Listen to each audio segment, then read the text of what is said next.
Hello everyone, আশা করি তোমরা সকলে ভালো আছো। তো আজকে আমরা দেখব পারমাণবিক সংখ্যা এই জিনিসটি কাকে বলে বা এটা কি।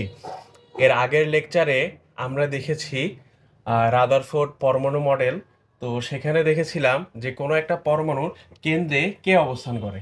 কোনো একটা পরমাণুর কেন্দ্রে নিউক্লিয়াস অবস্থান করে, আর এই নিউক্লিয়াসের মধ্যে অবস্থান করে প্রোটন আর নিউট্রন।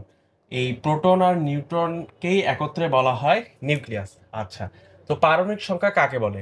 কোনো একটা মৌলের প্রোটন সংখ্যাকেই বলা হয় পারমাণবিক সংখ্যা। অর্থাৎ এখানে দেখো, হাইড্রোজেনের যেমন হচ্ছে গিয়ে প্রোটন সংখ্যা আছে 1, দ্যাটস ওয়াই হাইড্রোজেনের পারমাণবিক সংখ্যা 1। হিলিয়াম প্রোটন সংখ্যা আছে 2, এজন্য হিলিয়ামের পারমাণবিক সংখ্যা 2।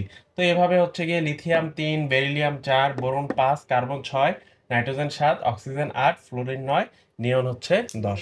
তো তোমাদের এই জিনিসটি হচ্ছে গিয়ে মনে রাখতে হবে, এই 10টা মৌলের নাম, তাদের প্রোটন সংখ্যা এবং হচ্ছে গিয়ে পারমাণবিক সংখ্যা।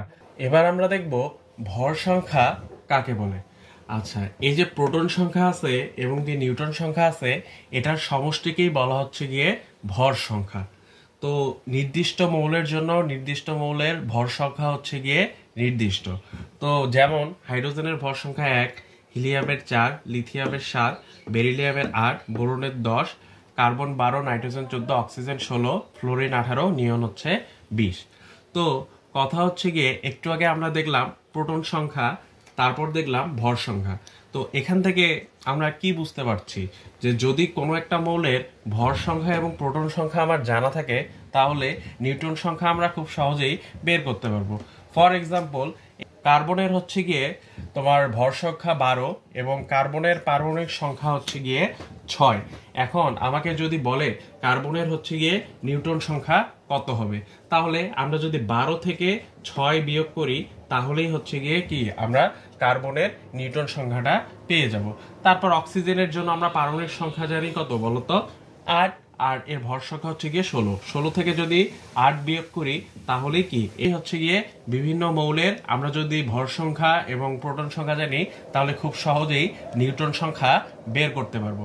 তোমাদের বইয়ে, অষ্টম শ্রেণীর বইয়ে একটা ম্যাথ দেয়া আছে, বলছে কোনো একটা মৌলের পারমাণবিক সংখ্যা বা প্রোটন পারমাণবিক সংখ্যা দেয়া আছে 17 এবং বলছে ভর সংখ্যা হচ্ছে গিয়ে 35।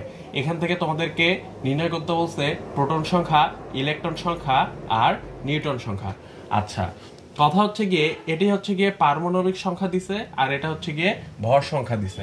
এখন আমরা জানি কোনো একটা মৌলের পারমাণবিক সংখ্যা যত, ততটাই হচ্ছে গিয়ে প্রোটন আছে। দ্যাট মিনস এখানে প্রোটনের সংখ্যা কত হবে, 17।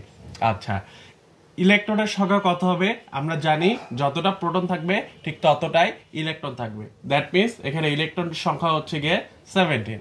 আর নিউট্রন সংখ্যা কিভাবে বের করব, এই যে হচ্ছে গিয়ে আমার ভর সংখ্যা দিছে আর হচ্ছে গিয়ে পারমাণবিক সংখ্যা যে দিছে, এটা যদি বিয়োগ করি তাহলেই আমরা নিউট্রন সংখ্যা পেয়ে যাব।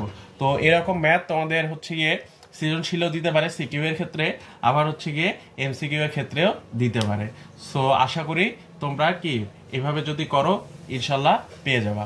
তো এরকম হচ্ছে গিয়ে ভিডিও যদি পেতে যাও, তাহলে কি চ্যানেলটাকে সাবস্ক্রাইব করতে হবে আর ভিডিও থেকে লাইক দিয়ে রাখতে হবে। ধন্যবাদ।